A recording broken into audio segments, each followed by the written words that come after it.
bad boy like I'm signed to Diddy. I'm laughing, I just put a 10 on his fitting. I'm wiping his nose. Checking to me when you come to my city. Green bean flash, put that on the fit. Wiping your nose if I left out the door. Play with me, spinning your bin with a glitz. I'm clouded up, I don't see none of you. I'm stopping that car if I see you up in it.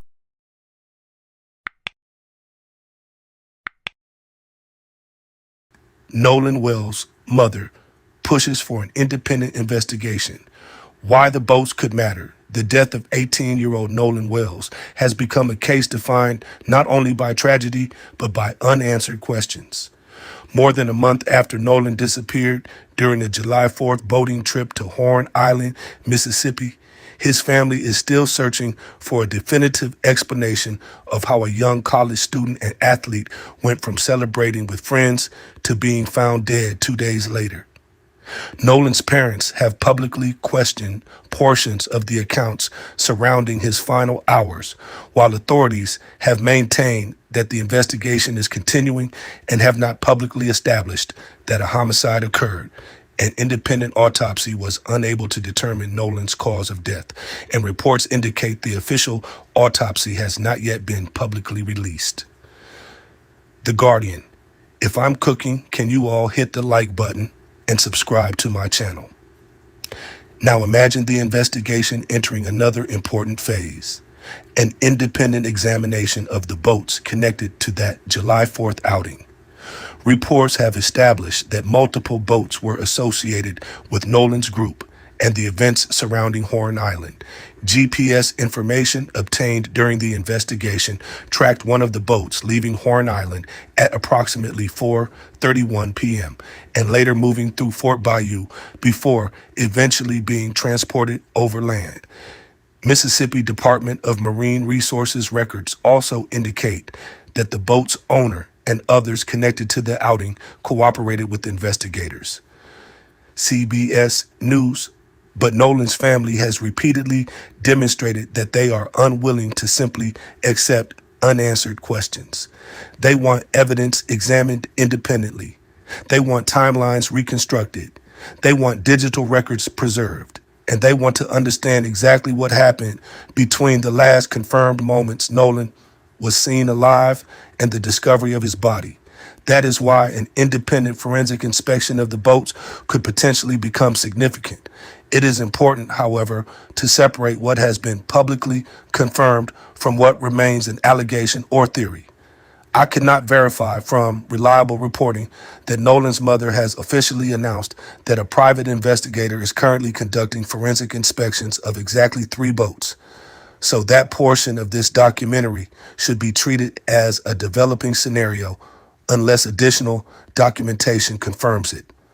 What has been confirmed is that Nolan's family is conducting a parallel investigation through its attorneys and experts. The family has subpoenaed records from major technology and social media companies, including Facebook, Instagram, WhatsApp, Snapchat, TikTok, and Life360, ABC News. The family's attorneys have also said they hired audio engineers to examine the controversial distress call recording from July 4th, the Washington Post. That tells us something important. This family isn't limiting its search for answers to one category of evidence. They're looking at phones. They're looking at GPS information. They're looking at social media records. They're examining audio. And an examination of the vessels themselves would logically fit into that larger effort to independently reconstruct the events of July 4th. Why would the boats matter? A boat connected to an unexplained death can potentially contain information beyond what witnesses remember. Investigators can examine navigation electronics, GPS equipment, maintenance history, storage areas, damage, repairs, and other physical conditions. Depending on what has happened to a vessel since the incident, forensic specialists might also look for biological material or other trace evidence. None of that means evidence of a crime will necessarily be found. That's extremely important. Searching for evidence is not the same as finding evidence, and finding something unusual is not automatically proof of homicide. The purpose of an independent inspection would be to answer questions objectively. One major issue concerns the mechanical emergency involving the boat Nolan originally traveled on. Brandon Tatum has interviewed Nolan's friends and presented their account that the boat experienced mechanical problems and began taking on water, creating an urgent situation that contributed to their departure from Horn Island. Tatum's reporting presents the friends' position that Nolan was repeatedly told to get aboard, but decided to remain behind. The Officer Tatum Show. Nolan's parents have challenged that narrative. They have questioned why their son, a strong swimmer and athlete, would voluntarily remain behind without his phone and apparently without a secure plan for returning home.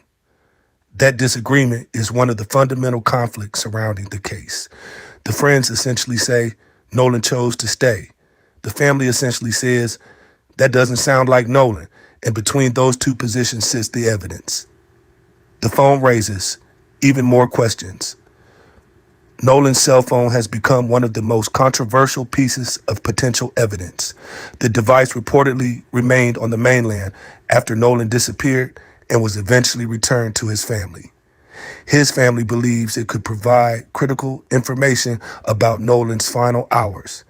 Yet reporting in mid-August indicated that a disagreement over the logistics of forensic examination had prevented the anticipated joint analysis from moving forward. People.com. Nolan's parents have also questioned what they describe as an absence of expected July 4th content on the device. That does not establish that somebody deleted evidence. Digital forensic investigators would have to determine whether files were deleted, when they were deleted, whether information can be recovered, and who had access to the device. But this illustrates exactly why Nolan's mother appears unwilling to rely on assumptions. She wants specialists. She wants records. She wants independent verification. And if that same philosophy eventually extends to the boats, the question becomes simple. What can the physical evidence independently tell investigators? Enter Officer Tatum. Another major figure in the public discussion has been former police officer and commentator Brandon Tatum, known as Officer Tatum. Tatum traveled to Horn Island and interviewed people who were with Nolan's group. He has publicly challenged many theories circulating online and has argued that the accusations against Nolan's friends do not match the evidence and cooperation he says he observed. The Officer Tatum Show. This has placed Tatum in direct conflict with some people following the case. Critics may look at his interviews and ask, why does he appear so convinced by the friend's version before every piece of evidence has been independently examined? That is a legitimate question to debate, but it would go too far to claim as fact that Tatum doesn't want justice. There is no verified evidence establishing that. Tatum's publicly stated position is essentially the opposite. He argues that he is trying to separate evidence from internet speculation and allow the people who were present to explain their side. So the stronger documentary question isn't, why doesn't Officer Tatum want justice? It is, why does Officer Tatum appear more persuaded by one interpretation of the evidence than Nolan's family is? Those are two very different accusations. And that distinction matters. Tatum interviewed Warren Hudson, one of Nolan's close friends, and walked through portions of Horn Island with him. Warren has maintained that Nolan stayed voluntarily when the group departed. People.com. From Tatum's perspective, interviewing the people who were there gives the public information missing from many online theories. From the family's perspective, witness statements alone cannot answer every question. Both positions can exist simultaneously. Someone can believe a witness deserves to be heard, while also believing the witness's account should be independently tested against physical and digital evidence. That's why independent investigation matters. This is where Nolan's mother's determination becomes so significant. A grieving mother doesn't have to accept anybody's interpretation simply because that person has a platform. She doesn't have to accept social media theories either. She can demand evidence, and that is exactly what Nolan's family has been doing. The family has pursued technology records, ABC News. They've pursued independent medical examination. They've hired specialists to examine audio, The Washington Post. They've questioned the handling of Nolan's cell phone, People.com. They've publicly called for greater federal involvement. Members of Congress have joined calls for a federal investigation, arguing that the family deserves transparency and accountability. People.com. If independent investigators also examine boats associated with the outing, they should approach those vessels without deciding beforehand what happened. Don't begin with, we're going to prove Nolan was murdered. And don't begin with, we're going to prove this was an accident. Begin with, what does the evidence show? That is how credible investigations work. 3 boats, 3 potential timelines. If 3 relevant boats were independently examined, investigators could attempt to reconstruct the movements of each vessel. Where was each boat during the critical period? Who was aboard?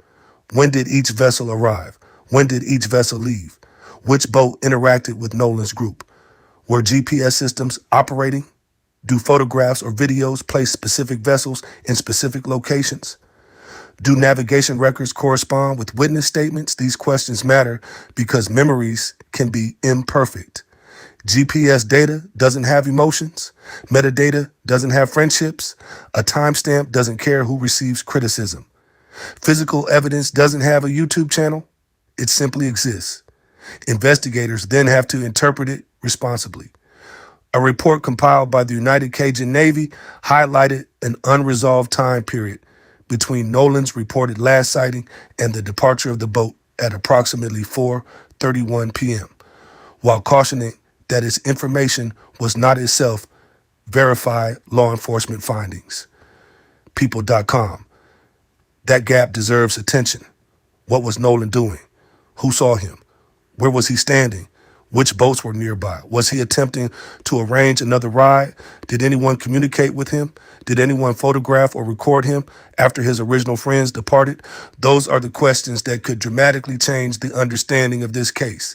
The most important rule: don't convict anyone through social media. The Nolan Wells case has generated enormous anger online. Some of Nolan's friends have reported receiving threats and harassment, and people have even been arrested in connection with alleged threats surrounding the case. People.com. That cannot become justice. Justice requires evidence. Nobody should be declared Nolan's killer simply because their explanation sounds strange. Nobody should be accused of destroying evidence without forensic proof. And Officer Tatum shouldn't be accused as fact of participating in a cover-up merely because people disagree with his conclusions. At the same time, Nolan's mother should not be criticized for refusing to stop asking questions. Her son is dead. His cause of death remains unresolved publicly. There are disputed accounts surrounding his final hours. There are continuing questions involving his cell phone. There are questions surrounding the boats. There are questions surrounding the timeline. And until those questions are answered through evidence, the family's pursuit of an independent investigation is understandable. A mother's mission: strip away the television appearances, strip away YouTube, strip away political arguments, strip away race debates, strip away viral posts. At the center of everything is a mother who sent her 18-year-old son out to celebrate Independence Day and never saw him alive again. Nolan Wells was found dead July 6th. His family still doesn't believe it has received a complete explanation for what happened, and that is why every credible avenue of investigation matters. The boats matter. The cell phone matters. The GPS records matter. The distress call matters. The witnesses matter. The autopsy matters. The timeline matters. But none of those things should be manipulated to support a predetermined conclusion. If Nolan accidentally drowned, evidence should establish that as convincingly as possible. If another person was involved, evidence should reveal that. If witnesses made mistakes without criminal intent, the investigation should distinguish mistakes from deception. And if someone deliberately lied or destroyed evidence, forensic investigation, not internet speculation, should establish it. Officer Tatum has every right to present the perspective of Nolan's friends. Nolan's family has every right to challenge that perspective, but neither a podcast host nor social media gets the final word. Evidence does, and that may ultimately be the most important chapter of the Nolan Wells story. Because an independent investigation isn't supposed to decide who is right before examining the evidence. It's supposed to uncover what happened. For Nolan's mother, that search appears far from finished. She has already pushed for records, specialists, independent examinations, and greater government scrutiny. Her family's attorneys continue investigating while authorities say the case remains active and is expected to receive grand jury review. The Guardian. So if investigators eventually stand beside those boats, examining navigation equipment, comparing timelines, and searching for anything previous investigators might have overlooked, the purpose should not be revenge. It should not be internet victory. It should not be proving Officer Tatum wrong. It should not be proving Nolan's friends guilty. It should be something much simpler. Find the truth. Because Nolan Wells cannot tell investigators what happened during those missing hours. The people who loved him are now depending on evidence to speak for him. And until that evidence produces a convincing answer, Nolan's mother's central question remains alive. What happened to my son?